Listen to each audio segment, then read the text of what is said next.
Falls Church City Council. We're pleased that you're all able to join us this evening. Madam Clerk, do you have a notice you'd like to read? I do. The meeting for which this agenda was posted is being held pursuant to and in compliance with the Virginia Freedom of Information Act, Section 2.2-3708.2, and state and local legislation adopted to allow for continued government operation during the COVID-19 declared emergency.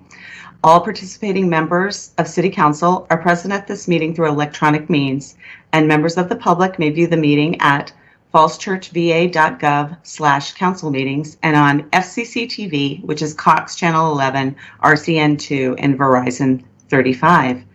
Public comments will be accepted virtually by those who have signed up to speak via the meeting platform. That is both for public hearings and for general public comment. And if folks would like to email any written public comments, they can send them to cityclerk@fallschurchva.gov. All right, thank you. Would you like to call roll also? I would. Ms. Conley?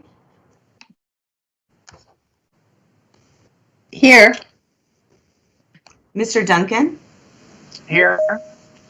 Ms. Hardy? Here. Mr. Litkenhouse? Here. Ms. Shantz-Hiscott? Here. Mr. Snyder? Here. And Mayor Tarter? Here. Thank you, Council. All right, thank you. And it looks like Mr. Tax just joined us as well for his public comment. So seeing the flags in front of us, it's now time for the Pledge of Allegiance. I would ask you all, wherever you might be, to please stand and rise with me and say the Pledge of Allegiance. I pledge allegiance to the flag of the United States of America and to the republic for which it stands, one nation, under God, indivisible, with liberty and justice for all. All right, thank you. So let's keep on going. So do you want to move on to the summary of written comments, Madam Clerk? Yes, thank you, Mayor. Regarding the budget and CIP, Brian Gish of North Van Buren Street urged Council to adopt at least a 6-cent cut in the real estate tax. On other matters, Donald Camp of 134 North Fairfax Street requested that the issuance of block party permits be resumed on May 15 when some of the state COVID restrictions are due to be loosened. David Peacock, 235 Irving Street, wrote regarding safety concerns about performance cars that regularly use Irving and Ellison Streets near Berman Park as a testing ground. VEPAS provided a letter outlining concerns about the 30% design plan for sidewalk expansion on the southern side of West Broad Street that was recently presented to the Planning Commission. They are concerned that the design did not include a nature zone, utility undergrounding, nor street trees, and did not meet the city's streetscape standards. From boards and commissions, the CACT provided an equity review of and comments on the City Council work plan. And that's what we've received. All right, thank you much. So now let's move on to the receipt of public comment. I presume Mr. Tax is here and available for public comment. Anyone else, Madam Clerk? I did not have anybody else sign up this evening. All right, would you like to welcome Mr. Tax to our meeting? And Mr. David, Tax, if you want to unmute yourself and you can turn your camera on and present your comment, and you have 3 minutes. Is my camera on now? I can't see you. Let's see. Yes. Oh, yep, there you are. Thank you. Okay, thank you. Hi, I'm David Tax, and I own Clarendon Beach Act at 130 North Washington Street in Falls Church. As we've struggled to survive over the past year, like many other restaurants, we've expanded our outside dining to an area that had been previously parking access. It's really been the only thing that's allowed us to scrape by during COVID. However, unlike other businesses, we're in a kind of unique position of continuing to use the space as part of an easement from our landlord to the city that allows access to the parking lot. You might all be aware that within next year, this area will be subsumed by the Insight project, a mixed-use development. When the construction fence goes up, our landlord property will no Is now longer be joining. part of the public right of way, and we asked permission to continue to use the area on our patio, and he happily agreed. Thompson's will also be using their portion of the patio as a portion of the parking lot as their patio. In anticipation of this, we applied to the VABC to include this on our license. They gave us a list of steps in order to complete the application. Their list comprised of landlord approval, site drawing, a visit from the ABC officer, a copy of our lease, a letter of approval from the fire marshal, and one from zoning office. Well, several weeks and we've checked off everything off the list except for the letter from the zoning office. Frankly, I'm here because I feel like one of the people who we have dealt with over the past month, John Boyle, Paul Stoddard, Gary Fuller, Wyatt Shields, yes, they all saw it, should have been able to help us check off the last item off of our list. When the governor speaks later on this week, he may very well announce to roll back some of the COVID era permissions. As it stands right now, we're at the mercy of the city. Immediately be in violation of our ABC license. Given our unique position of having our landlord's blessing as the owner of the land and in question, it seems to us that the city would be happy to support us in achieving our goal and staying open. I honestly think that the need to enumerate the ways that we've supported the city and plan to continue to do so. I mean, I know you all and you know me. We plan to continue to do so. We just want to be able to support ourselves and support our staff while providing the most fun for all ages place in town to have dinner, a fruity cocktail, and listen to some live music. The live music is the integral part of this because the ABC designates where the live music can be with the COVID extension. With the permanent ABC, then we'd be able to put the music where we needed to, and therefore be able to face it in different directions to kind of take it away from the neighbors, I guess is the best way to say it.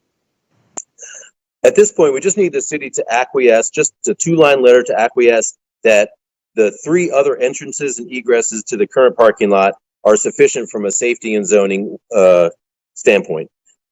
Sorry I had to come before council to achieve this goal, but I feel like that my previous attempts have seemed to fallen on deaf ears, and time might be running out for us. And I'll keep you all updated. If you have any other questions about this, I'd be happy to answer them right now as much as I can, or that's it. I just wanted to bring it to everybody's attention. And that All was right, your 3 minutes. Perfect. All right, thank you, Mr. Tax. Mr. Shields, did you have anything you wanted to say at this point? Oh, well, thank you, Mayor Tarter and Mr. Tax. Good to see you tonight. For council, we are working with Mr. Tax and other businesses on the question that's been raised, relating to what will what is requested is a letter that these are approved permanently, and or some form of that. And so we're working through options on which we can get the businesses what they need. But there are some code requirements that were lifted for COVID. And when the COVID emergency is over, we are going to have to wrestle with what is the new I think there might need to be some code amendments if we want to keep doing what we have been doing during COVID. And in terms of the atmosphere and the attractive aspects of it, I think they're very compelling, and that's why staff is motivated to work with with Mr. Tax and other businesses to help them, with the requests that they've made. Got it. So I would just suggest to you that I'm sure this is a time-sensitive matter for Mr. Tax and other businesses, and so I think we will all encourage you to do what you need to do as quickly as you can. And if you have recommendations or requests from us, please bring those to us so that it can be done in a timely fashion. I understand that certain things have been relaxed with COVID and the like, and when COVID goes away, those will go back to the normal requirements or normal regulation, and that may be somewhat in conflict with issuing a letter that says these are all permanent. But I would just suggest that whatever we need to do to get on the issue, at least to analyze it, let's do that. Mr. Yes. Snyder, did you have a comment? Yeah, Mr. Mayor, I would just support what you said. And Wyatt, if there's an issue with the ABC group, enforcement agency or whatever it is, let's get on this as absolutely as soon as possible. These are businesses that serve our customers, that attract regional clientele. So please let us know if there's anything we need to do, but please move on this. Thank you. All right. Were there any other comments, public comments, Madam Clerk? I did receive an email. I think it may be for the school board, but it was addressed to council. Mr. Tony Shipman wrote about the name change at the high school, and he wrote against it and suggested that it not happen or that it be postponed, decision on it be postponed. I did also forward that to the school board. Got it. Thank you. All right. So unless there's any other public comment, why don't we move on to the report of the Housing Commission? Yes, and we have Is Mr. Shakur? Shakur, yes. Uh-huh. All right. Welcome. Josh? Yeah, good evening, City Council. My name is Joshua Shakur. I'm the chair of the Housing Commission. So thank you for providing me the opportunity tonight to present on the Housing Commission's annual report, highlighting the many accomplishments of the past year. On behalf of the entire commission, I want to begin by congratulating you on your efforts to advance the most inclusive housing policies and priorities this city has witnessed in decades. I want to specifically spotlight the advocacy and community organizing on the part of our council liaison to the Housing Commission, Councilwoman Hardy. Without her tireless support and coalition building, many of these new initiatives and policies, including the dedication of $100,000 to the Affordable Housing Fund, would have never been realized. In the backdrop of a global pandemic and a national reckoning on systemic racism, I can proudly state that Falls Church rose to the moment, and our response as a community was remarkable, especially given our history and the obstacles we had to overcome. The first objective was, of course, to keep people housed.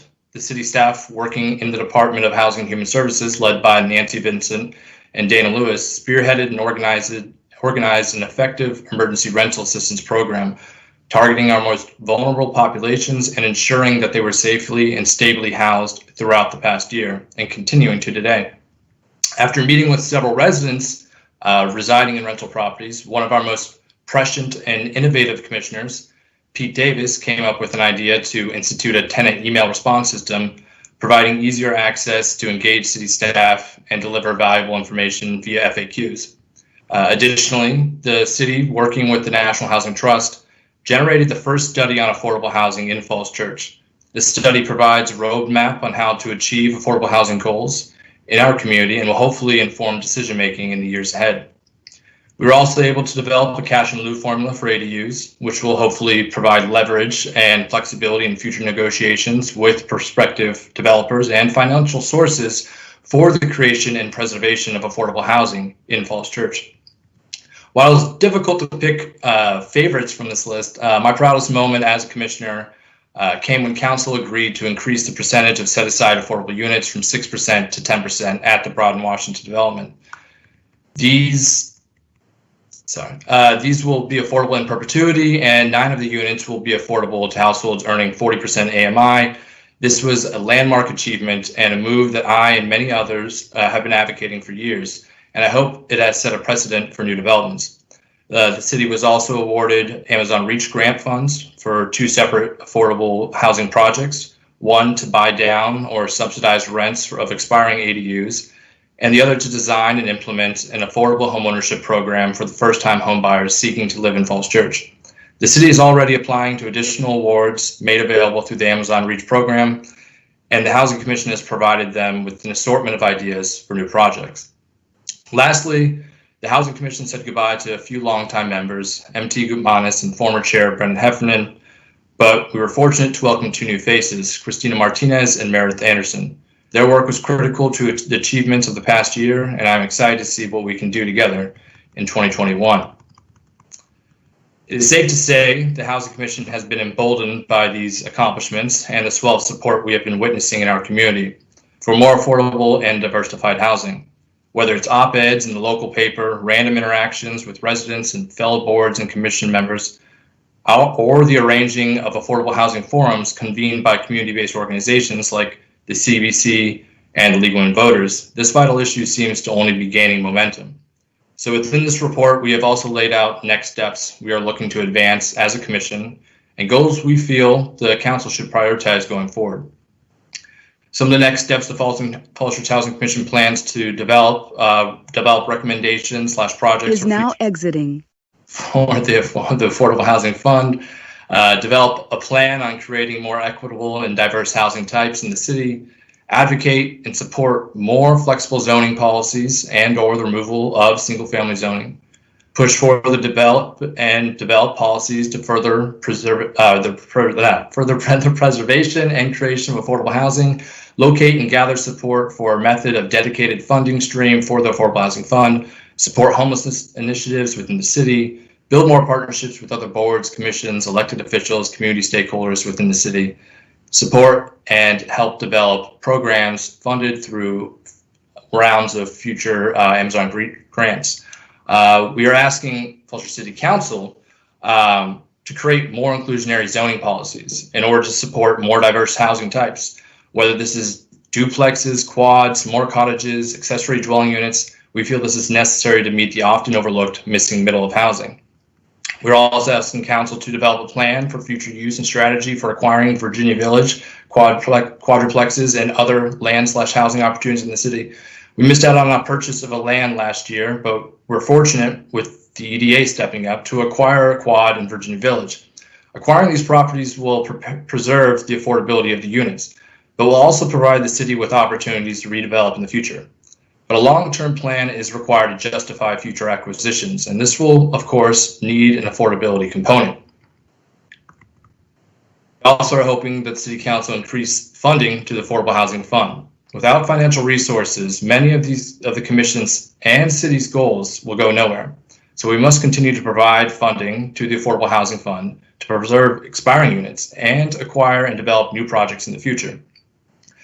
We also ask the City Council to advance a proposal to dedicate permanent funding stream to the Affordable Housing Fund.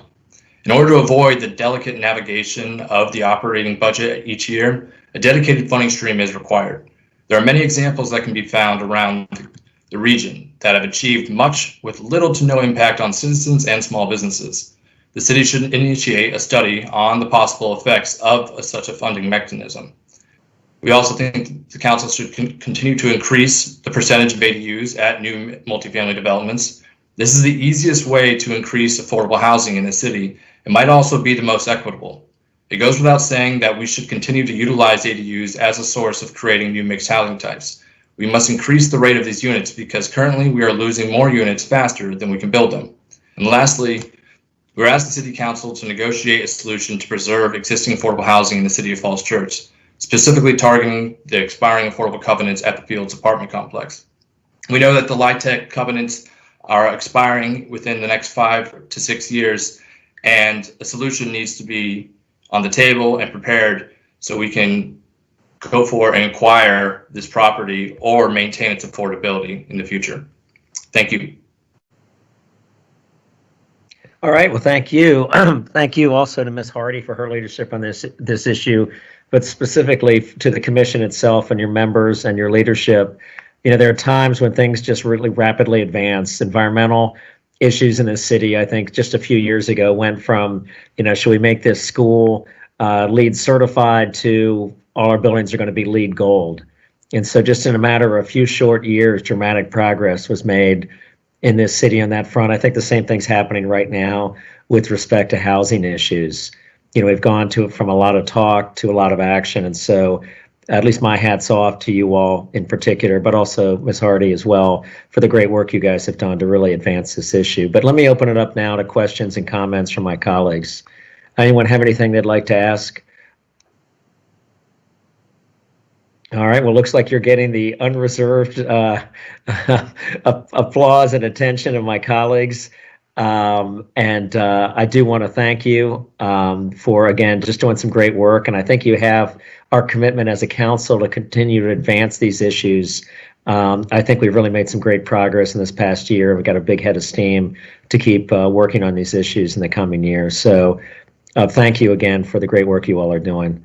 Yeah, and I want to say again, Mayor and all council, thank you for pushing and achieving these goals and making them a priority, whether it's the 100,000 funding or increasing the units from 6% to 10%. I mean, it's monumental change and it happened in such a short time. And I know that it's going a long way to meeting the city's vision goals for 2040 and making our community more inclusive and diverse in the future. So thank you all. All right, thank you. So let's move on now to the report of the city manager. Or now we're going to council request. Any council requests before we go to the report of the city manager? I have a request. Did you ever, is that Vice Mayor Connolly? Yes, it is. Okay, go ahead. I just wanted to note the request from Mr. Peacock about cars racing in his neighborhood. And I'm just wondering for Mr. Shields, that email came in sometime in the last 2 weeks. Has that been referred to the police department? Is there anything we can do about that?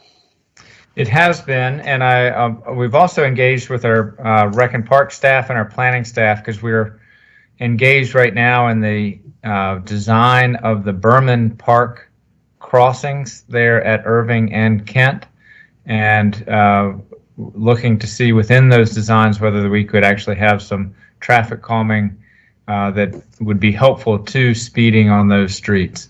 But we also have notified the police that they will be on the lookout for this behavior. Okay, that sounds very alarming just because they aren't very large streets and people live on them and walk across there a lot. Thank you. I will also note it's very close in my neighborhood as well. So I live on Kent Street, and so I think I know what he's referring to. All right, thank you. Are there other council requests before I move on to the report of the city manager? All right, Mr. Shields, let's go on to your report, please. Thank you, Mayor Tarter, members of council. Just 3 things to report. One, I did want to give a thank you to the office of Congressman Don Beyer, who did reach out to the city just to explain what the community request process will look like. Community requests are what we've traditionally referred to as earmarks in the appropriations process. Cindy Mester has been our staff lead on this, so also a big thank you to Cindy. And we have been engaged with the Congressman's office on priorities in the area of stormwater, affordable housing, electric school bus initiative, and traffic congestion mitigation as sort of 4 areas of priority. And we'll continue to work with them on those priorities, and we'll have more to report back to the City Council on any progress through the federal appropriations process in those areas. I know this will be mentioned later in the meeting, but I thought I'd take a little of my time tonight just to give a plug for the Women's History Walk, which is scheduled for this Sunday, May 2nd, from 11 to 2, and information is available on that event. It was plugged in the eFocus last week as well, but I think that should be a very nice event, and so we're looking forward to that on Sunday this coming May. I'm sure that'll be mentioned also during council comments. And then lastly, we have put out to the public the plans for Memorial Day, and we are looking forward to it this year. We will have in-person events, including the actual Memorial Day ceremony at Veterans, at the Veterans Garden there right in front of the community center. We will do so safely, and we'll do so in a very organized way, but it will be very nice to get back to in-person events. We won't have the big, some of the things like the parade down Park Avenue is not part of the plans, but we are intending to have a parade that will go out into the neighborhoods, sort of bringing the parade to the people to avoid some of the crowds that are always associated with the parade. In addition, we are working, and we believe we'll have the Marine Corps band that will be here to have a performance and here in the city, and that would be a really wonderful new feature to the Memorial Day ceremonies. We are planning to have that in Cherry Hill Park, and that also will be done in a way that maintains reasonable social distancing, but also will be, I think, a very positive way to celebrate Memorial Day this year. So I wanted to, there'll be much more publicity about this as we get closer to Memorial Day, but I just wanted to get word out that we are, I think, moving in positive directions for that celebration this year. I'd be happy to answer any questions.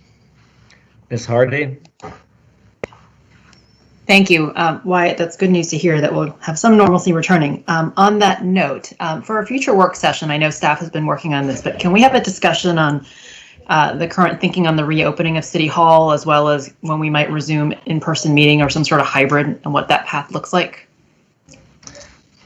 Yes, so we will schedule that as a work session item.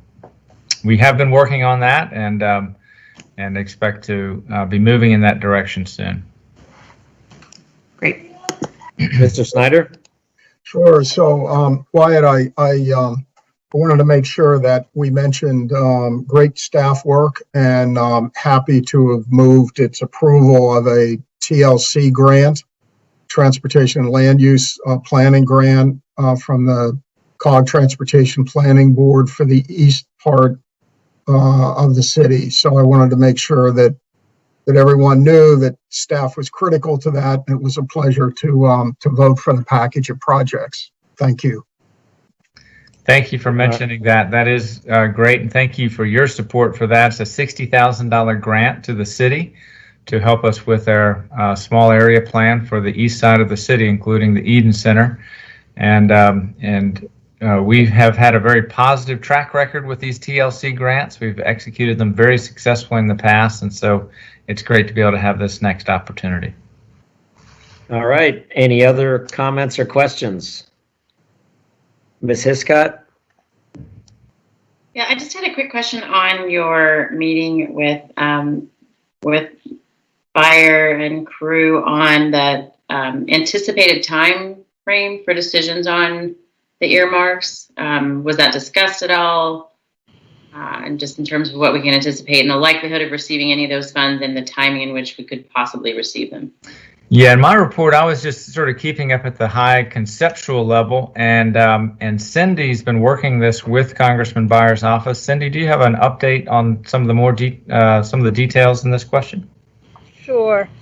For both the community requests and the two projects we put in for the American Jobs Transportation Infrastructure, Congressman Byers' office and the Congressman were making decisions this week as to what he would put forth into the legislation.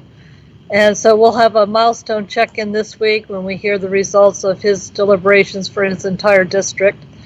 And then June and July will be the peak of the time for Congress anticipated to work on the bills, and hopefully by the end of July we'll see what the budget is, and then funding would be available October 1 on the federal fiscal year for whatever is approved based on our request. Thank you. All right. Unless there's any other questions, let's move on to business on the agenda. Madam Clerk? Yes, we have 4 budget items for second reading and public hearings. Would you like me to read all of those together? Yes, please. Okay. The first one is TO 21-04, Ordinance Fixing and Determining the Budget of Expenditures and Revenues and Appropriating Funds for the Fiscal Year 2022 General Fund, School Operating Fund, School Community Service Fund, School Food Service Fund, Cable Access Fund, Sewer Fund, and Stormwater Fund. We have TO 21-05, Ordinance Fixing and Determining the FY22 to FY 2027 Capital Improvements Program Budget and Appropriating Expenditure and Revenue Funds for the Fiscal Year 2022. We have TO 21-06, ordinance setting the rate of tax levy on real estate for tax year 2022 and on personal property, machinery and tools, and all other property segregated by law for local taxation in the city of Falls Church, Virginia for tax year 2021. And we have TO 21-07, ordinance to set the stormwater utility billing unit rate in accordance with Chapter 42, Article 7 of the Code of the City of Falls Church, Virginia. All right, thank you very much. I understand some of us may have disclosures we'd like to make. Vice Mayor Connolly or Mr. Snyder, is there anything you'd like to say before we get started? I'm not quite ready. Maybe Mr. Snyder wants to go first. Yeah, so I want to disclose that my independent daughter is an employee of the Falls Church School Board, that I can participate in the budget discussion in a manner that is both fair and in public interest. Thank you. All right, thank you. I'd like to make a statement as well, unless Vice Mayor Connolly is ready. I make the following statement for City Council's consideration of TO 21-04, 21-05, 21-06, and 21-07, adoption of the FY 2022 general budget and CIP budgets, and tax rates and stormwater fees. My wife is an employee of the Falls Church City School Board, and therefore I'm a member of a group of 3 or more persons who may be affected by this matter.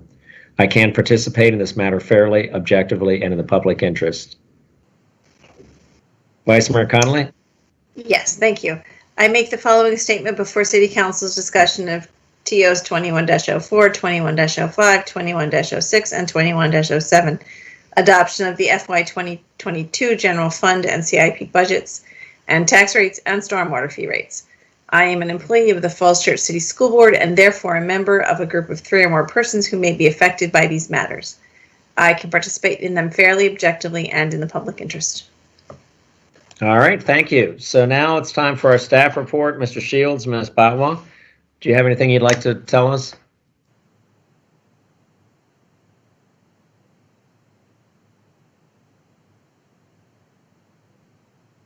Mr. Shields, Ms. Bawa? Why are you muted? You may be muted. I was speaking with, I'm sorry about that. So let me start over. So Mayor Tarter, members of council, we do have about 6 slides to share with the council and the communities the discussions that have come out of the markup session from 1 week ago. And before I go through those slides, if I could just take a moment to thank everybody who has participated in the budget process. We've had 2 town hall meetings, and tonight will be the 3rd public hearing. And we've received many comments through the city's email system and other letters, and really appreciate people weighing in. I also want to thank Melissa Ryman, who always works so hard to make sure all of the budget documents are accurate and complete. And Cindy for her leadership on the CIP, working with staff to bring to the council our best thinking on strategic investments that will move the city forward in a positive direction over the coming 6 years. And of course, Kieran Bawa, who has worked closely with the council as you've worked through the budget markup process. And so I'll start by saying in the budget, really all of the initiatives that were proposed both by Superintendent Noonan and by myself back on March 11th, with some slight modifications. Those are all remaining intact in this budget. And a lot of the work of the City Council has been to explore ways that the city can reduce the tax rate further than was originally proposed and still maintain the high level of services that are proposed in this budget, and also making sure that we're meeting our financial obligations. So let me go through some of those options in the markup process, and Cindy, if you could advance to the next slide. So the current real estate tax rate is $1.35.5. When the City Council voted back in March to advertise the budget and the proposed tax rate, It was advertised a penny and a half reduction at $1.34. Through the first round of budget markup, we worked through options to reduce the tax rate an additional penny to $1.33, and that's essentially the base budget that is before the City Council tonight, which is referred to as the City Manager's recommendation. And to get to that $1.33, there was the elimination of certain capital pay-as-you-go items that include the sidewalks, investment in sidewalks, the neighborhood traffic calming program, and reinvestment in facilities, with a expectation that we will be able to use American Recovery Plan dollars to meet those needs going forward. Those are needs that are pretty well designed for the ARPA program. And given the increase in taxes due to assessed value market increases over the past year, at that $1.33 rate, there would still be a pretty significant tax increase on residents in the city. So the council asked for some additional options, and so those are presented in the staff report as Alternative Motion 1 and Alternative Motion 2. In Alternative Motion 1, you could take another third of a penny off the tax rate if one were to draw into capital reserves to pay off one of the school-related bonds. This one relating to Mount Daniel is the one that's most convenient for prepayment with the lowest transaction costs, etc. So capital reserves could be used to take $1.5 million of debt off the books, and that would take a third of a penny off the tax rate, resulting in a rate of $1.32.7. Alternative Motion 2 also uses capital reserves, and it uses $450,000 per year of capital reserves, and this could be really sort of generically school debt, but the high school is the largest debt issuance, so we refer to it as the George Mason High School Debt Service. And if you took $450,000 per year from reserves and spread that out over the next 4 years, that would essentially be a bridge to when the Mary Ellen Henderson debt comes off the city books, and that will result in a fairly significant decrease in our debt service in 2026. So essentially what Alternative Motion number 2 is to take a penny off the tax rate now, use $450,000 per year in capital reserves to bridge over to that Mary Ellen Henderson debt coming off our books in 2026. In 2026, in all of our financial modeling, we've anticipated that there would be tax cuts in that year because of that debt coming off of our books. This would essentially be taking a penny of that several years early using capital reserves. Next slide. So this chart summarizes the three options. So under the city manager's recommendation, that would be a 2.5 cent reduction, and resulting in a tax rate of $1.33. That would result in a net increase for the median homeowner in the city on their tax bill of $160. For commercial, because there is a decrease in assessed value for commercial properties, under that scenario, there'd be on average a 6.5% decrease for commercial properties and apartments in the city. Alternative Motion 1 sort of go through the same calculations. With that extra third of a penny, this is the result of the savings for homeowners at a net increase of $137. Alternative Motion 2 would take 3.5 cents off the current tax rate, resulting in a rate of $1.32. The net increase for your average homeowner would be an $85 increase in their tax bill, but that would be $263 less than they're currently, if the rate was left unchanged at $1.35.5. For commercial, that would be a 7.2% decrease. So that's just that chart's just intended to be a summary of the three options that the council has before it tonight. Next slide. And since the strategy really does call for using reserves to either prepay certain debt that is on our books, the Mount Daniel debt of $1.5 million, and have that paid off, or using $450,000 per year to bridge over to when the Mary Ellen Henderson debt comes off the books. In none of those scenarios are shown in this projection. This is basically the baseline projection where we will end the current fiscal year with $10.2 million in capital reserves. Next year, it is forecast to grow because we have both the Founders Row voluntary concession coming on board, as well as the $4.5 million lease payment from Falls Church Gateway Partners. These capital reserves, however, as we've always had them in our capital plan to provide approximately a 2-year buffer in the event that there's an economic slowdown that stalled development up at the high school. That high school development obviously has been central to our ability to finance the high school from the beginning. So really those next 2 years are good firm capital reserve projections, and the years after that, they really are just modeled projections. And once we've gotten through the final execution of the ground lease, I think it's anticipated that the capital reserves would actually be able to be deployed to meet city needs across the board, rather than necessarily held in reserve as is shown in this chart.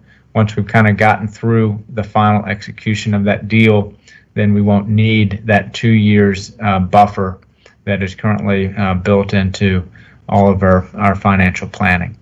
Next slide, Cindy. So that wraps up the presentation. Again, we've gotten lots of public comment through this whole process using these avenues that are listed here. And I'll stop here and attempt to answer any questions that we have. And Kieran Bawa and Cindy Mester are here to answer questions as well. All right. Thank you very much, Mr. Shields. Let's go ahead and open it up to questions or comments. Does anyone have any questions or comments? Let's take a look. Ms. Hardy? Thank you. Thank you, Wyatt, for the update. So before I get to my questions, I just wanted to at least acknowledge that I think the last time we've even contemplated lowering the tax rate was back in 2006, if I recall, from the tax rate history page on the city website. So that was 15 years ago. So the fact that we're even debating how much to lower it from $1.35.5 is a testament, I think, to the hard work of city staff on this budget. So I appreciate that, as well as kind of economic development and obviously our strong residential market. So I think it's important for us to pause and at least acknowledge, if not just downright celebrate, that it's a pretty remarkable achievement, especially in a year where we've had a pandemic and we've opened the new high school that cost $120 million. So that's kind of my preamble. But to get to questions, could we go to slide 4, please? That was the capital reserve table. Do you know offhand, because I know that we updated our financial policies where we were saying, based on the amount of debt we were carrying, we wanted to make sure that our total reserves was hitting that percentage mark. Do we know offhand for these fiscal years where we are with that percent? I think we are well above the policy target, correct? Ms. Bawa? Yes, Ms. Hardy, we are within the policy target. If you recall, for the years that the debt service is over 15% of expenditures, our policy was revised for a target of 20% for the current available balance, which includes the capital reserve as well as the unassigned fund balance. And with this balance, along with that, we are above the 20%. We're over 30% right now. And do we expect to be over 30% for all the fiscal years outlined, or is it bounce around? It drops down to in the mid 25 and 22%. However, with the buffer that we built in, we are well above the limit. Yeah. Got it. So our new policy says that if we have 15% or more of expenditure spent on debt service, then our total reserves, which includes capital reserve, unassigned fund balance, need to be at least 20%. And I'm hearing you say that we are at 30% currently, and we are somewhere around 22 to 25, even at the most peak years of debt service. Right, and that's assuming all the payments are coming in time, and so that, I always say that with a caveat, yes. Absolutely. Okay, well, that feels like a very comfortable margin.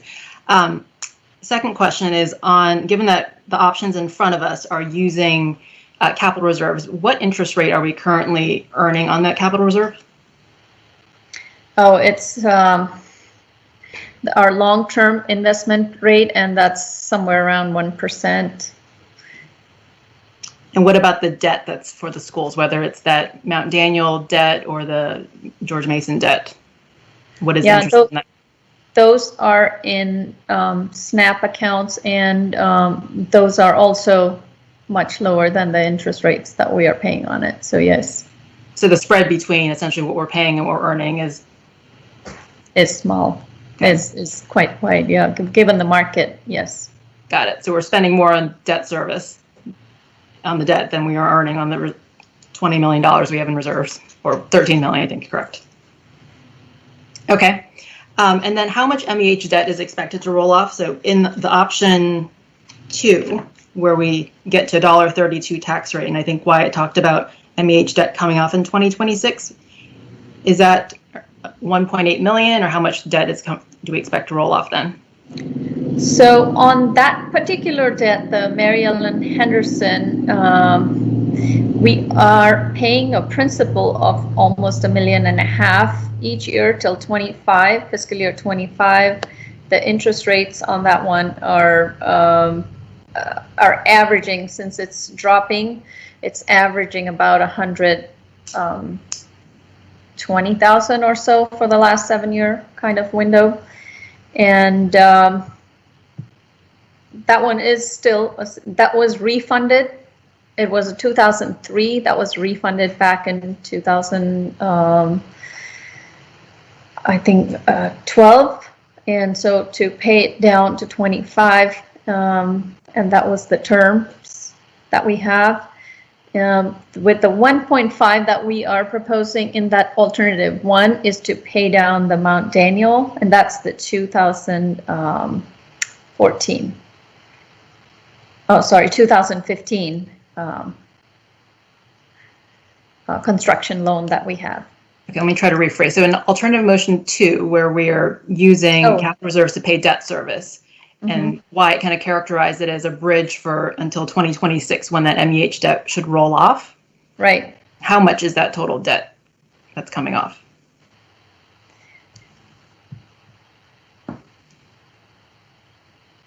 As of now, on that debt, we have a balance of 6.5 million. That's the MEH debt? Yes. Got it. Okay. Okay, so I think coming into this, at our last work session, I was pretty comfortable at $1.33, but seeing kind of the options laid out and having more discussion, especially knowing that we're going to have an injection of voluntary concession money into capital reserves, and seeing that our capital reserve balance is very healthy, the difference between the interest rate of what we are earning versus what we're paying is actually significant. I would support kind of the more aggressive path of $1.32 right now. That's it for now. All right. Thank you.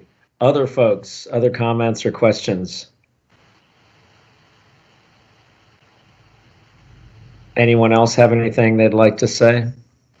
Looks like we've got a hand up. Let me find it. Mr. Duncan. And I would also note, it looks like Mr. Anderson, Greg Anderson from the school board is here. You're certainly welcome to speak. At any time, Mr. Anderson, just put your hand up and I'll recognize you if you choose to. So I'm trying to think who was next here. I guess Mr. Duncan, then Vice Mayor Conley, then Mr. Snyder. I'm happy to let Vice Mayor Conley go first if she wants. All right. Do you want? No, you go right ahead. You're next. That's okay, fine. I'll be very brief. Thanks to Ms. Hardy for her questions. I think the only little tweak to those that I would say is that I believe that was 2000 and fiscal 2005 when the tax rate was 103, and in fiscal 2006 we lowered it to $1.01. City Council did. That would have been in April of 2005, I think. So it's actually been 16 years since we have lowered the tax rate. I just want to express my thanks to everybody on staff and my fellow counselors for all the effort we've expended to come up with a budget that I think meets city and schools' needs and is especially responsive to tax rate concerns. And the reduction has been made possible by lots of hard work, lots of prudent management, lots of good economic development, and it's landed us at a very good place, I think. Just one question: the money that's allocated for sidewalk replacement, neighborhood traffic calming, and facilities reinvestment totals $450,000. That's been referred to as something that could be easily replaced with ARPA money, so that's good. I just wanted to note that at our work session on the 19th, it sounds as if the CFO is projecting that right now we're 1.3% over budget for the current fiscal year, and if we keep on that pace for the next 2 months, we would end up with a underspend or surplus of more than $600,000. So actually, even without the ARPA money, it looks to me like we would be able to meet those sidewalk, neighborhood traffic calming, and facilities reinvestment needs, which is good. It's also good news.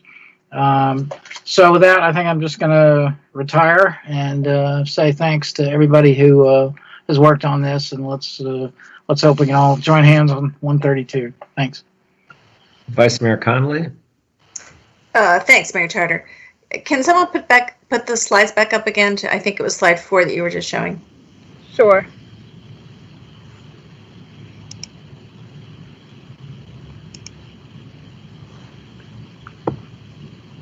My question is, and it's for Ms. Bawa, can you just explain the difference between alternative 1 and alternative 2?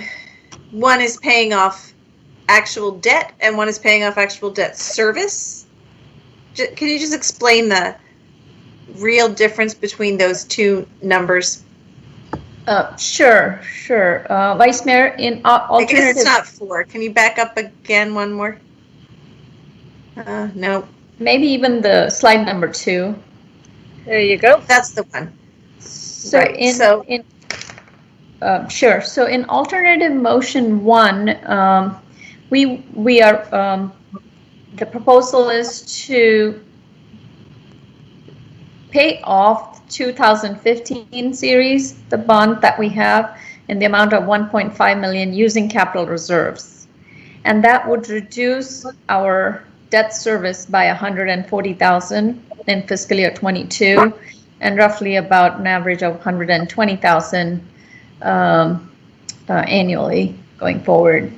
And in alternative motion number 2, the idea is to take 460,000 from the capital reserve to pay the debt service for the George Mason High School, and that's equivalent to a penny, 460,000. So that's what that'll relieve the debt, reduce the debt service. Okay, so alternative motion 1 is a 1-year solution, essentially. Alternative motion 2 is a multi-year solution because we're not getting as much back the first year. No, let me back up. Sorry. So both are reducing ongoing money. However, we are unable to pay the debt itself for George Mason High School because we have the call period locking. We cannot do that till 2026. So in that case, we are using the capital reserve just to pay the debt service directly. But then next year, we're still going to have money to pay that debt service. That's correct. So we're going to need to use capital reserve in the same amount to reduce the debt service. All right. Okay. Or if we run into trouble with our capital reserve, which we don't expect to, but if we learned anything in the last year, it's that sometimes unexpected things happen. If we run into trouble and can't take money out of the capital reserve, we'd have to increase the tax rate that same penny next year to be able to pay off that debt service. You can put it that way. Okay. But that's a penny that we have to, it will be shaved off exactly permanently. Yes. Unless we put it back. So we'll have to that we still owe that money, we just won't be paying it out of the tax rate. That's correct. And that situation, I mean, the George Mason High School debt is 30 years, but Mr. Shields was saying we only need to do that for 4 years to bridge the Mary Ellen Henderson debt. That's correct. Okay, so it's not that. So it's not really in perpetuity. It's 4 years of having to cover that amount of money. Yes. Okay, but we're only deciding for one. But we're only deciding 1 year tonight. That's correct. Okay. And that would be true of even alternative motion 1. We're deciding only 1 year. Okay. Thank you. That's my question. Just to round back up, in alternative 1, we're actually paying off the debt, though, which has the effect of not just 1 year, but for many, or for several years at least. Correct? That's correct. Sorry. Yes, you're right. Okay. So now we've got Mr. Lichtenhouse, Ms. Hardy, and Mr. Snyder. Mr. Lichtenhouse? Thanks. I don't have any questions. I just have a few comments. So I am still disappointed that we could not find the means to cut the rate further. However, I will support alternative motion 2, approving that rate cut to $1.32. And I will say, because I've been fairly vocal in both budget and finance committees, as well as during work session and hearings, I do want to thank city staff and frankly the rest of council for working to find a way to cut it 3.5 cents, because it was only a few months ago that we were staring at a flat rate, and I think that, you know, which has been said well by others, it's a significant accomplishment. And a couple other things. I think it's important, the mechanics of how this rate cut was achieved, because I think it recognizes 3 very important things. And so for folks that are listening or may take the time to watch this in the archives of Falls Church city history, I want folks to recognize this because I think it's important. First, I think that this cut recognizes the need and earnest of what we have recognized to begin giving back to our taxpayers beyond just services. As many have said, it's been a long time since we've been able to cut a rate, and we still have a long way to go. Second, the ability for us to cut this rate beyond just the $1.33 that we discussed a few weeks ago comes from a use of voluntary concessions in one of our approved commercial development projects. And I think that's important because that money is going to be used to retire debt. And Kieran eloquently explained that. And that debt was, of course, taken out to build some of the various capital projects for our community's benefit over the last few years. And as a result of retiring that debt, we're effectively lowering our debt service costs, which are in turn allowing us to lower our operating budget. But I think it's important because just that one level of creativity in terms of retiring debt service or retiring debt as a whole is just a very sound fiscal policy. And so I look at it as really kind of an evolution in the way that council and our city's been looking at the debt that we've taken on. And so I applaud everybody for coming up with that unique solution. And you know, overall, just looking for opportunities to creatively reduce our carrying costs, I think is a fiscally responsible measure. And frankly, I'm thankful for the message that sends. And I honestly, I hope that we can continue to take measures like that that will keep us in a sound and strong fiscal position. And third and finally, I think it's important because this conversation shows that all of the economic development, we've talked about this in the past, all of the economic development and commercial development that we've approved and have promised to our community will lead to future dividends, allowing us to do more for our taxpayers from a services and school standpoint. So again, maintaining excellent schools, building on the vibrant community that benefits all of us, it is working. It is working. That is the reason that we are in the position that we are today. And I think that frankly is going to continue whether we approve any new projects or not. I mean, where we are right now with the projects that we've approved puts us in a very, very strong position to be able to have these conversations year over year. And I think furthermore, and probably most importantly, I'm very proud to be part of this conversation, so that we can maintain a budget at City Hall and in the schools while continuing to reduce the tax rate at the same time. And I want to conclude with this because I have spent months studying the budget more than I thought I would, analyzing our own economic development growth, looking at just economic development trends in the broader area, as well as the fiscal impact from the projects that we've approved. And based on my findings, and here's the marker that I want to lay down tonight. This is all a great time for us to pat ourselves on the back, but this is something that I feel very strongly about. I am confident, if not certain, that we will have the ability to reduce our tax rate to something closer to $1.20 within the next 5 years. That's the line I'm drawing in the sand tonight. And within 10 years, I truly believe we will have the ability to reduce our tax rate to $1.10. Now, this is barring any kind of geopolitical catastrophe or some unknown that's around the corner, but thinking optimistically, glasses half full, those are the rates that I think are sustainable for a city that will allow us to continue to maintain excellent services in schools while also giving money back to the city. And that's coming from a lot of different areas. Overall net fiscal growth from the recently approved projects. It's going to come from the injection of relief funds that are coming for sure over the next few months. And it's going to come, frankly, from our overall assessment growth due to demand from people that want to live in Falls Church, to experience the environment that we are creating and have created over these many years, and to recognize the schools. It's going to come, and it has been coming, from families that want to move to the city of Falls Church to experience our excellent schools. And so being able to accomplish all this at the same time is an incredible achievement. And I believe that our city is better positioned than probably at any point in recent history to experience a true embarrassment of riches. Fully fund our schools, city services, take care of those in need, and give back to our taxpayers while practicing sound fiscal policy at the same time. It is truly a beautifully designed perfect storm.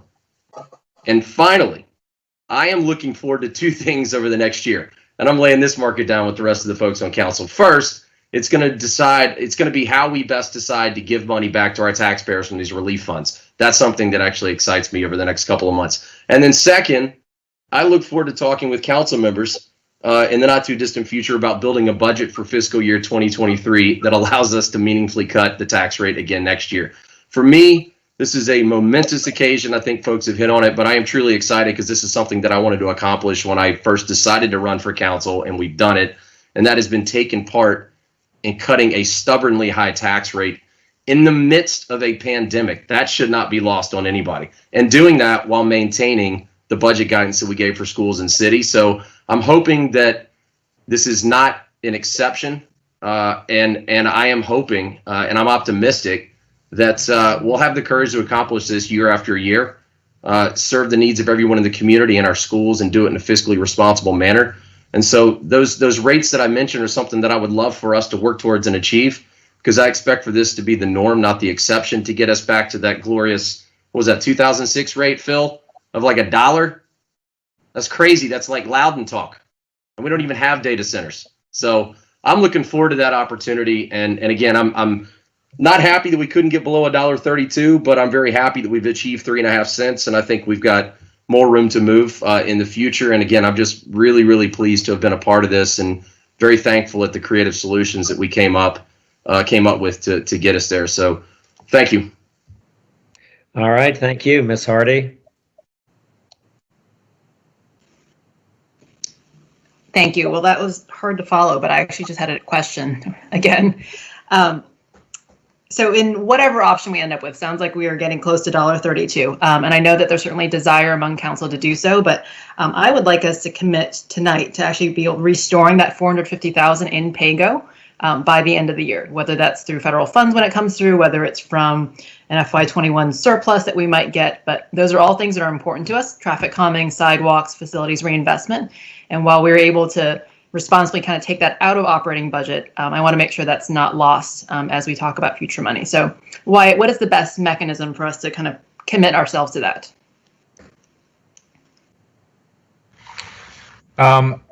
It could simply be by motion, or we could come back to council with a resolution to that effect. But probably the easiest way to do it would be to express it in a motion. Just add it to whatever budget motion we have? I believe so. Maybe as we're getting closer to the votes, I could have a quick side panel with the city attorney. Okay, thank you. All right, Mr. Snyder. Sure. Thanks a lot, Mr. Mayor. So it's nice to be able to vote for a reduction in the tax rate. I think I was around the last time this occurred in 2006, so it's glad to be back here. But I will say in the interim, the fact of the matter is that geopolitical things do happen. And within 4 years after that rate cut and the lower rate that's already been lauded tonight, there was something called the financial crisis, which challenged the long-term stability, not only of this city, but most local governments and the country as a whole. So even though I'm very pleased to vote for the 132 tonight, I do so with the sense that we have adequate levels of fallback protection, that it will not be, at least in the foreseeable future, an imprudent act. But I have to say, I am not going to engage in long-term thinking beyond what's reasonably foreseeable right now, because I know what can happen, and happen surprisingly fast and in a surprisingly harsh manner. So the fact of the matter is that geopolitical things have happened in the past, and they may happen again. So this is a modest approach. On the other hand, it provides some fairness to taxpayers. You know, we hear a lot about fairness for everyone, and this is a vote tonight for fairness for taxpayers as well as providing a high level of school and other services. Secondly, the second proposed option is really using capital funds to cover capital-related costs. This is not a situation where we're using capital to replace current operating expenses, but rather we're using capital reserves to pay off capital-related costs.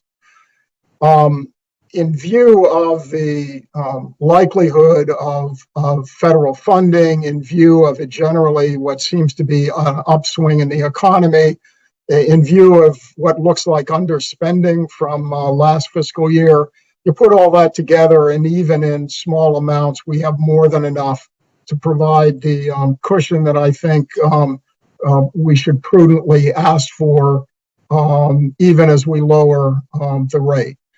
So I'm pleased that we all work very, very hard to get there, and it's much appreciated.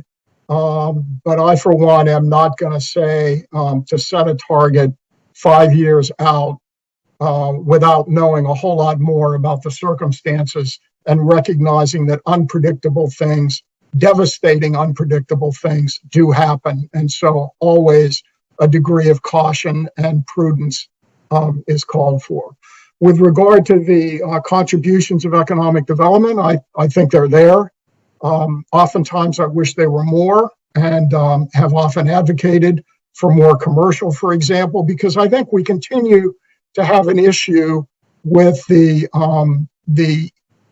overwhelming reliance of our tax rate purely on residential. And I think that's great. And we need to maintain the services that people feel that they're getting good value in return for what they're paying on the residential side. But I continue to believe we need more commercial, we need more diversity in our tax rate. And while we've gotten a little bit, my hope for economic development in the future is to get more of that kind of commercial residential split that most folks would say is fundamental for long-term stability. I also like the notion of committing. I helped identify the pay-as-you-go categories. I only did so after we had a pretty good sense that these were the categories that would qualify for federal funding, but they are major priorities of mine as well, and would look forward to making sure that we find ways to fund traffic calming and the other elements that we have identified for pay-as-you-go. So those are my comments, and I look forward to voting for the 132 tax rate. Thank you. Thank you, Ms. Hiscott.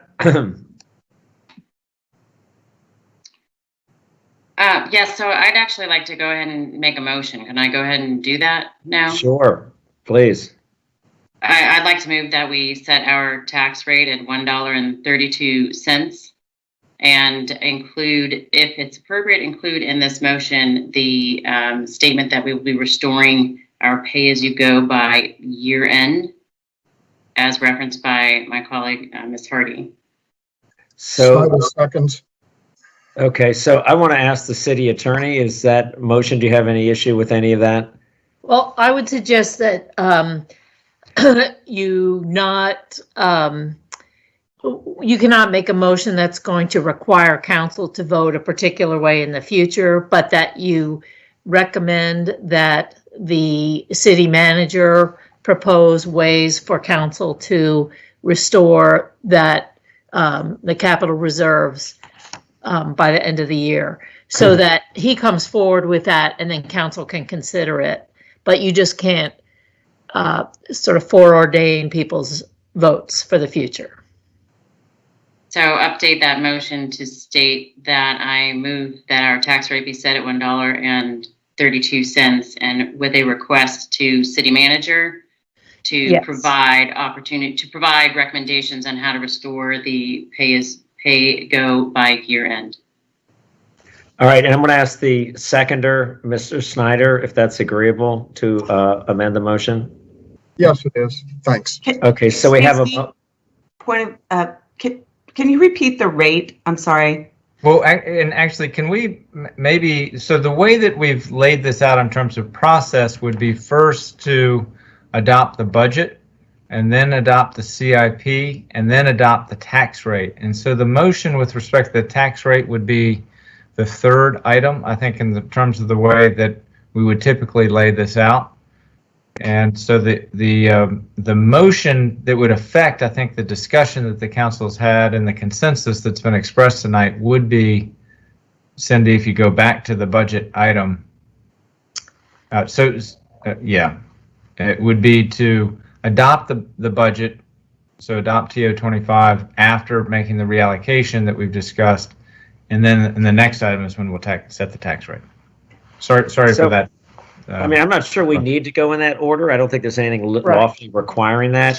If that's more sensible and logical, I guess I'm happy to sort of call and ask for motions in that order. But I don't think there's anything that requires it to be in that order. Does it, City Attorney? It doesn't. And I think since we have a motion on the table that's for the tax rate, which is the same corresponding motion that would go with the budget item, we can do the tax rate first.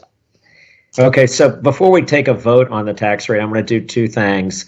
One, I'm going to ask for public comment. Is there any public comment relating to the tax rate or any of the other items we've called that are before council right now?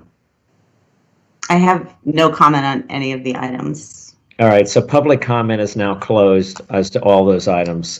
Secondly, I'm going to ask if there are any additional comments. I saw Mr. Duncan's hand up briefly. I don't know if you had additional comments you wanted to make, or anyone else have any comments that weren't yet made at this time before we take a vote. No, thanks. My question was answered.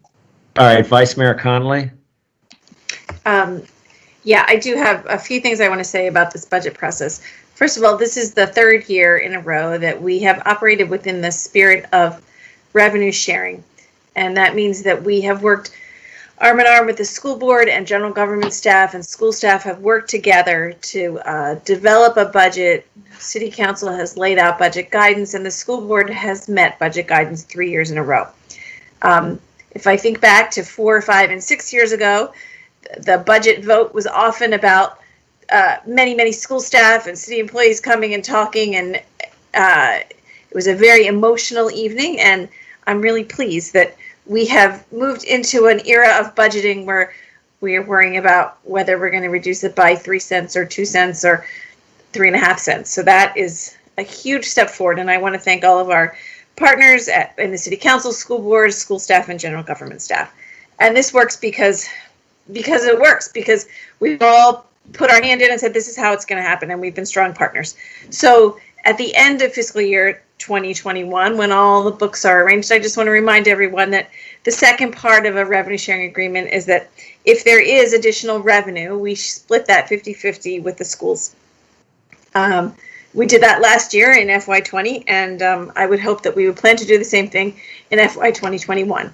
And again, it works, so let's just keep up what works. This is really a much better process than ever before. I do continue to have concerns about some unfunded items in the general government budget that I think are very important to add. And staff presented a lot of those in videos and in conversations. And I have mentioned at least 3 times, if not 4, my concern that the city attorney's office should have a second attorney. And so I would like to continue adding that and ask Mr. Shields to put that at the top of the list of unfunded needs. If there are additional funds that are available and there's a way to fund that position, I think that is one that is really important to add to our budget. But when Mr. Shields mentioned to me that we might be at 134.5, I couldn't believe that we were going to cut 1 penny. So to cut another 2.5 pennies from the tax rate really has taken a lot of work, a lot of thinking about things differently, a lot of planning, so much attention being paid to what's happening on the national level, on the state level. So I really do want to again express my thanks to staff for making that happen, and my colleagues for working through all of this with me, with one another, and listening to the public so that we can come up with something that works for all of us. Thanks. All right, thank you. Ms. Hiscott. Mary Beth said several of the things I was thinking as well, so I just want to amplify her perspective on the process and how it's improved over time and the work you all at city and schools and on council have done to get to this point to work together. So again, just to ensure that we continue to follow through on that with revenue sharing as appropriate. And also just on continuing to think about what needs have been unfunded and will continue to improve upon the city. I do think this tax rate serves multiple purposes in terms of improving things for many people who've had a really difficult year throughout the pandemic, reaching some goals that we've had for quite some time about reducing the tax rate, but still being fiscally conservative. There are multiple ways that we can support this tax cut. But I do look forward to seeing what happens with our ARPA funds and how we can continue to support many of those infrastructure needs that have been identified through a lot of our boards and commissions and our citizens too. So we can continue to see how the federal funds will support us in addition to anything that comes from our developments coming online later this year, and then hopefully quickly following behind it at West Falls. Thank you. Thank you. Mr. Snyder. Sure. One additional comment. The other reluctance I have to go lower than the 132 at this point is that to provide public safety in the demands of today and the equity goals of today will require more money, whether it's for mental health expertise or more training or more police officers. And I think this budget provides additional funds for policing, and that will be a major priority for me going forward to maintain the very highest levels of public safety. Thank you. All right, thank you. Other comments before we go to a vote? So I'm just going to speak briefly about economic development. One of the reasons that motivated me to run for council was I felt like we could do better, particularly in downtowns. We could revitalize our downtown areas, our commercial corridor with smarter growth. And we have undertaken a long and I think thoughtful process of planning, not hodgepodge, but careful planning over these past years, and have begun and are in the midst of transforming our downtown to, I think, a very exciting, walkable, modern place where people want to be. And I think that's evidenced by the fact that property values continue to increase. It's a desirable place. And the purpose of that wasn't just for its own sake, but to provide economic revenue for A, our schools, and B, to fund other services, and C, ultimately to go back to the taxpayers. And much of this has gone to the schools. During my tenure in office, Mount Daniel has had a major renovation. TJ has had a significant renovation, and we built a brand new high school. And when Phil and I got in office, people said, you can't do it. You're not going to be able to build a new high school. You can't fund it. The city can't afford it. It can't be done. And here we are a few years later, not only with a brand new high school that's open, but we're talking about in the same breath lowering our taxes. So I think smart economic growth, measured economic growth, consistent with the values of our community and our neighbors abutting the properties, has provided tremendous benefits. And I'm excited that today, after so many years, we're actually able to start pushing the rate down lower. And I think as new projects come online, we have a Whole Foods that's approved. That'll take a few years to get built, but that will be a very exciting development for our downtown, and will be a catalyst for more economic development in the area. Grocery stores generate a whole ton of commercial revenue. We have 10 acres that we have planned for some really exciting development. And we have Founders Row that's about to come online, and who knows what's after that. But I think, again, through a careful planning process of thoughtful development, we've really done some good things for the city, and I know there's much more to come. So I'm excited for this budget. I think we're turning the corner on our tax rate, and I look forward to future economic development and future conversations about how we can continue to lower our tax rate while maintaining our high-quality schools and city services. So anyway, that's all I have to say. Unless anyone's got anything else, let's go ahead and move to a vote on this first item that's now before us. Madam Clerk? Ms. Conley? Yes. Mr. Duncan? Yes. Ms. Hardy? Yes. Mr. Lichtgenhouse? Yes. Ms. Shantz Hiscott? Yes. Mr. Snyder? Yes. Mayor Tarter? Yes. Motion carries 7-0. Thank you, Council. We still have All right. 3 other items. All right. Do we have a motion on one of the other 3 items?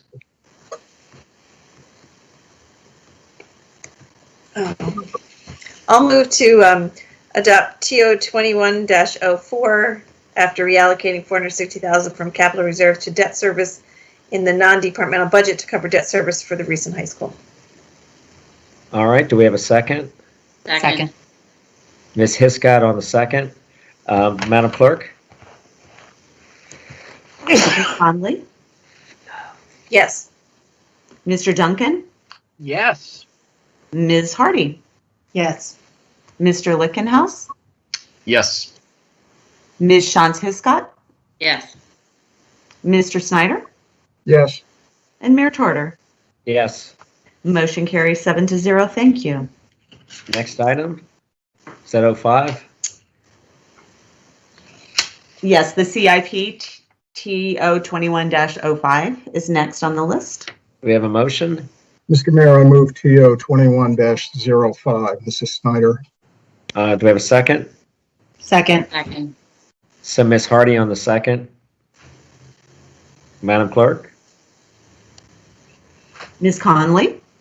Yes. Mr. Duncan? Yes. Ms. Hardy? Yes. Mr. Lichtgenhouse? Yes. Ms. Shantz Hiscott? Yes. Mr. Snyder? Yes. And Mayor Tarter? Yes. Motion carries 7-0. Do we have a motion regarding the last item? Which is, That's TO 21-07 is setting the stormwater utility billing rate. all right, do we have a motion? Move to adopt TO 21-07. So we have Ms. Hiscott, and then do we have a second? Second. Vice Mayor Conley on the second. Do we have a third? I'm kidding. So let's go ahead and go to the vote. Yes. Ms. Conley? Yes. Mr. Duncan? Yes. Ms. Hardy? Yes. Mr. Lichtgenhouse? Yes. Ms. Shantz Hiscott? Yes. Mr. Snyder? Yes. Mayor Tarter? Yes. Motion carries 7-0. Thank you, Council. Thank you. Let's move on to the next item. Yes, we have a resolution, TR 21-10, resolution to affirm the deallocation of Highway Safety Improvement Program funds from UPC 117571 Haycock Road Pedestrian Hawk Signal. Mr. Shields? Could I ask Mr. Bradley to give the staff report? Mr. Bradley? Good evening, everybody. So this resolution before you tonight is to deallocate the hawk signal that was originally proposed at the intersection of Haycock and Mustang Alley. Since the initial conceptual phase of the West Falls Church project, the intersection has transitioned to a full signal. Unfortunately, with the way the HSIP money is structured, we are unable to convert the Hawk signal to a traffic signal. So we must deallocate the money. And I won't say cancel the project because we're still going to build the traffic signal, but cancel the HSIP funding. From a fiscal impact, this work is covered under the NVTA grant as part of the West Falls Church development. So the city will not have to pick up that tab of returning $750,000 to VDOT. So tonight, staff is requesting that you take a formal action deallocating the project so that VDOT may proceed and redistribute the funds to the Northern Virginia area. Got it. And so I think this question has been asked in the past. I'm going to ask it nonetheless. So we cannot move this Hawk signal somewhere else in the city. It's either here or the money goes back according to VDOT rules. Is that right? That is correct. The HSIP funding is very structured and very project and site dependent. So even the smallest of change causes at least a rescoring. Given the scope change from a Hawk to a traffic signal, we have confirmed with VDOT that it would not score well. Got it. All right. Are there any questions or comments? All right. Do we have a motion? Move to adopt TR 21-10. All right, Ms. Conley, do we have a second? Second. Ms. Hiscott on the second. Any public comment, Madam Clerk? No, sir. All right, let's go ahead then. Ms. Conley? Yes. Mr. Duncan? Yes. Ms. Hardy? Yes. Mr. Lickenhouse? Yes. Ms. Shantz Hiscott? Yes. Mr. Snyder? Yes. Mayor Tarter? Yes. Motion carries 7-0. All right, so we've got some consent agenda items next, some appointments. It looks like that's all it is appointments. Mr. Shields, anything to say? Any comments? No, sir. Many thanks to all those who've stepped forward to serve. All right, do we have a motion regarding the Mayor, I consent move agenda? to adopt the consent agenda. Ms. Hardy, thank you. Do we have a second? Second. Mr. Snyder or Ms. Duncan, Mr. Duncan, Madam Clerk? Ms. Conley? Yes. Mr. Duncan? Yes. Ms. Hardy? Yes. Mr. Lickenhouse? Yes. Ms. Shantz Hiscott? Yes. Mr. Snyder? Yes. And Mayor Tarter? Yes. Motion carries 7-0. Thank you. All right, we're on to either business not on the agenda, standing committee reports, council liaison reports, or council member comments in general. Do we have any? We heard about the Women's March, and we are thanks particularly to Miss Vice Mayor Conley for her great work in promoting that, and it's been a great event in past years. We know it's going to be an exciting one this year as well, but Vice Mayor Conley? Thanks. I'll add on to that. Thank you for your confidence that it's going to be a great event.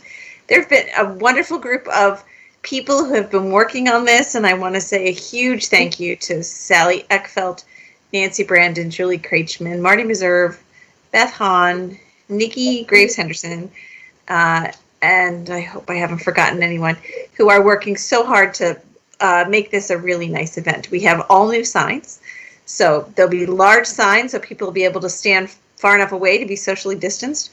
There are 3 starting points, and I just want to point out that if everyone goes to a different starting point and starts at a different time in a different spot, then we won't all be jammed in one area. So there are starting points at Big Chimneys Park, at the Tinner Hill Historic Site, and at City Hall. And there's parking in all of those areas. So just pick the one that works the best for you, and then it's a loop. So you can do the loop at your own pace. You don't have to show up exactly at 11. The stations will be open between 11 and 2. We've also talked to a number of restaurants along the route, and they will be open and ready to serve. So if you want to support the local economy in addition to walking, you could do that and have brunch or lunch at one of our restaurants, or get some drinks or treats along the way. And it should be a great event. We're also recognizing some young women of action who have taken action within their school communities in the past year to make a difference.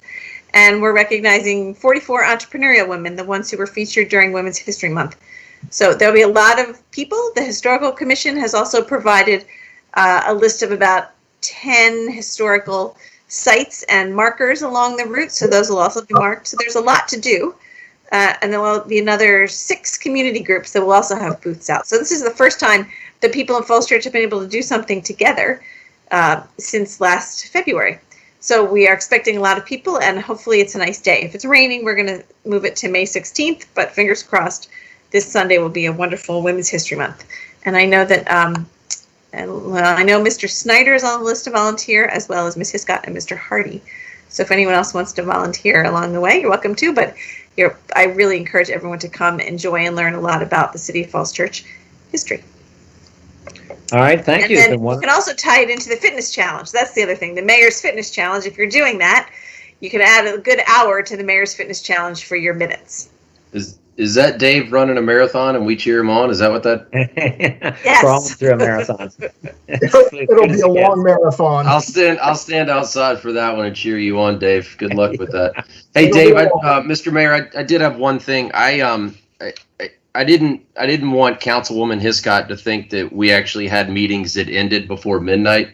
So I thought maybe we could introduce another exotic animal ordinance or something else that would compel passionate speeches for the next 3 hours. Well, we could combine the noises from exotic animals and make sure it goes extra long.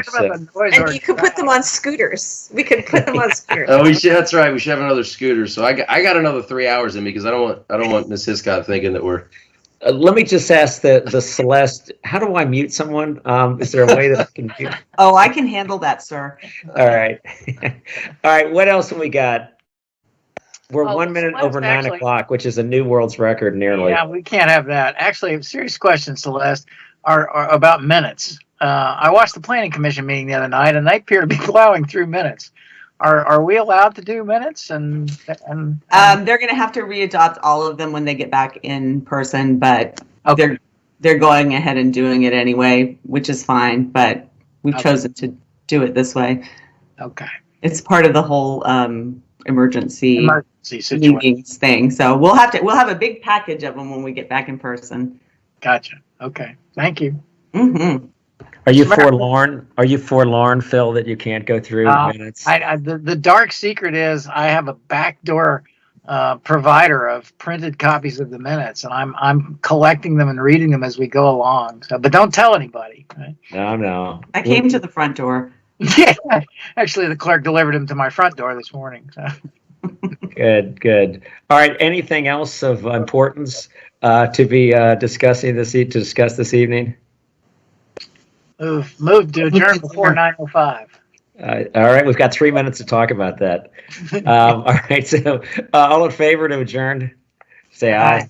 Aye. All right. Listen, thanks, everybody. Great work, and look forward to seeing you all next week. All right. Take care. Good night. Good night, everyone. Bye. Good night. Stay safe.